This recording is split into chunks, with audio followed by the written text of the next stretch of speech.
Assalamualaikum warahmatullahi wabarakatuh. Saya Lulu Mukaroma. Saya di sini akan menjelaskan tentang katabolisme. Katabolisme adalah serangkaian reaksi yang merupakan proses pemecahan senyawa kompleks menjadi senyawa-senyawa yang lebih sederhana dengan membebaskan energi yang dapat digunakan organisme untuk melakukan aktivitasnya. Yang pertama, respirasi aerob. Glikolisis merupakan proses pengubahan molekul sumber energi, yaitu glukosa yang mempunyai 6 atom C menjadi senyawa yang lebih sederhana, yaitu asam pirufat yang mempunyai 3 atom C. Reaksi ini berlangsung di dalam sitosol atau sitoplasma.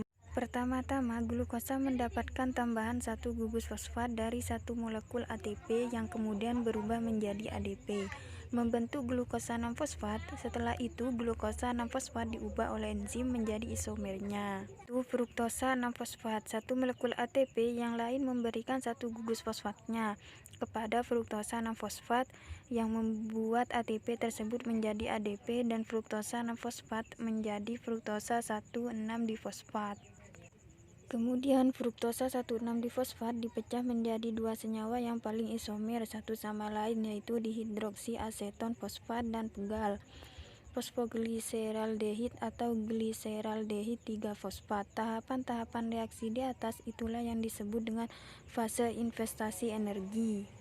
Selanjutnya, dihidroksiaseton fosfat dan pegal masing-masing mengalami oksidasi dan mereduksi NAD+ sehingga terbentuk NADH, dan mengalami penambahan molekul fosfat anorganik sehingga terbentuk 1,3-difosfat difosfogliserat. Kemudian masing-masing 1,3-difosfogliserat melepaskan satu gugus fosfatnya dan berubah menjadi 3-fosfat gliserat, di mana gugus fosfat yang dilepas oleh masing-masing 1,3-difosfat dipindahkan ke dua molekul ADP dan membentuk dua molekul ATP. Dekarboksilasi oksidatif adalah reaksi yang mengubah asam pirufat yang beratom 3C menjadi senyawa baru yang beratom C 2 buah, yaitu asetil koenzim A. Reaksi itu, dua atom karbon yang tersisa dari pirufat akan dioksidasi menjadi asetat atau bentuk ionisasi asam asetat. Selanjutnya, asetat akan mendapat transfer elektron dari NAD+ yang terreduksi menjadi NADH. Kemudian koenzim A atau suatu senyawa yang mengandung sulfur yang berasal dari vitamin B diikat oleh asetat dengan ikatan yang tidak stabil dan membentuk gugus asetil yang sangat reaktif, yaitu asetil koenzim A yang setiap pemberian asetatnya ke dalam siklus Krebs untuk proses oksidasi lebih lanjut. Ketiga, siklus Krebs. Pertama-tama, asetil-CoA hasil dari reaksi antara dekarboksilasi oksidatif masuk ke dalam siklus dan bergabung dengan asam oksaloasetat membentuk asam sitrat.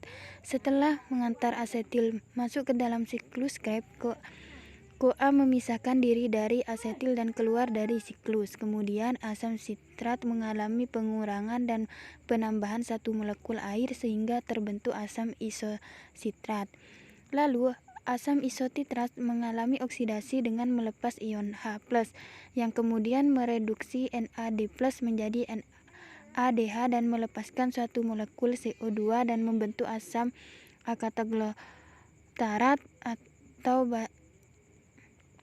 asam alpha-kataglutarat. Kemudian asam suksinat mengalami oksidasi dan melepaskan dua ion H+ yang kemudian diterima oleh FAD dan membentuk FADH2 dan terbentuklah asam fumarat.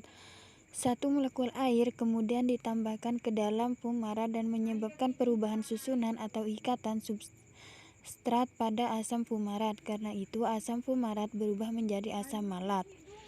Terakhir, asam malat mengalami oksidasi dan kembali melepaskan suatu ion H+ yang kemudian diterima oleh NADH dan membentuk NADH. Dan asam oksaloasetat kembali terbentuk. Asam oksaloasetat ini kemudian akan kembali mengikat asetil-CoA dan menjalani siklus Krebs. NADH dan FADH2 mengalami oksidasi dan elektron berenergi tinggi yang berasal dari reaksi oksidasi ini ditransfer ke koenzim Qi. Energi yang dihasilkan ketika NADH dan FADH2 melepaskan elektronnya cukup besar untuk menyatukan ADP dan fosfat anorganik menjadi ATP. Respirasi anaerob dibagi menjadi dua, yaitu fermentasi asam laktat. Asam laktat adalah suatu senyawa yang dapat menurunkan pH sampai pada suatu titik yang mengakibatkan gangguan serius pada fungsi sel. Salah satu gangguan yang ditimbulkannya adalah kelelahan.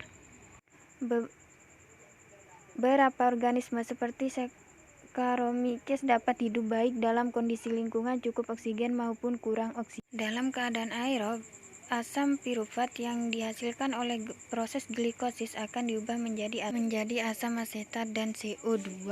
Selanjutnya, asam asetat diubah menjadi alkohol. Proses perubahan asam asetat menjadi alkohol tersebut diikuti pula dengan perubahan NADH menjadi NAD+. Sekian penjelasan dari saya, kurang lebihnya mohon maaf. Wassalamualaikum warahmatullahi wabarakatuh, dan jangan lupa subscribe.